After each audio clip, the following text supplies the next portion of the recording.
Okay, in this video, you're going to see a quick demonstration on how to install a slop utility basin sink where there was none before. And I'm not going to go step by step fast forward. I'm going to show you the exact thing that you need to get involved with in order to make this work.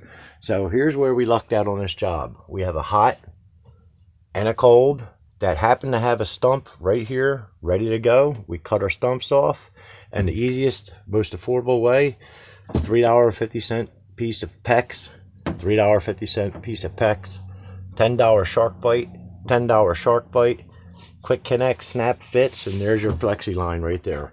So what we did was ran that flexi line down. Before we even touched the sink, it wasn't sitting there, and we bought the PEX shutoff valves. Now those PEX shutoff valves right now, they're just hanging free. They're not secured. They'll have a clamp on the wall, and that's the end of it.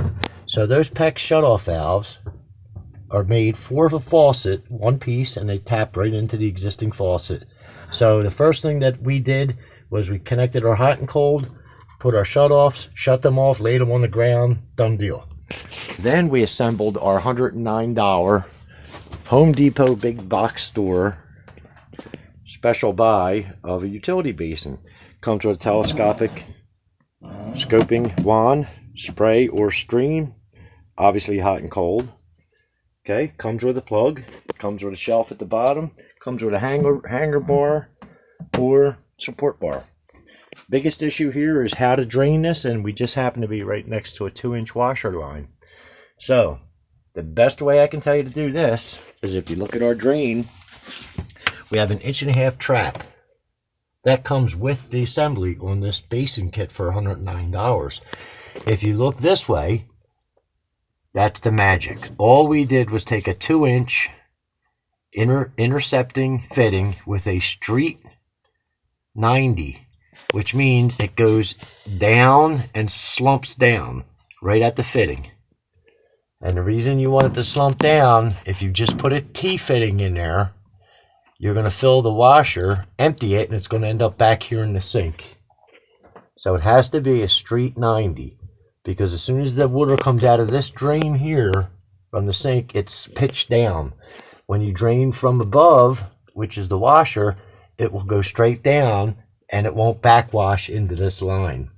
Now that's a 2-inch line, 2-inch line above, and the street 90 is 1.5 inches to come over. And then you're just buying your fitting here. It's black ABS. You're attaching your fitting. You're attaching your compression joint nut. Done deal.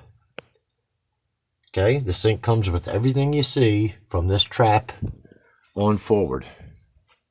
Now we actually lucked out with this one. We were able to wedge it behind a 3-inch ABS sewer line, which now makes that sink extremely rigid in place. We don't have to worry about it falling around. Typically you could drill through this and attach it to the block wall. We're not going to do that today. Okay, so that's how you put in a basic utility slop sink where you had none before. And boy, I tell you what, just the added sink here has the homeowner pretty excited.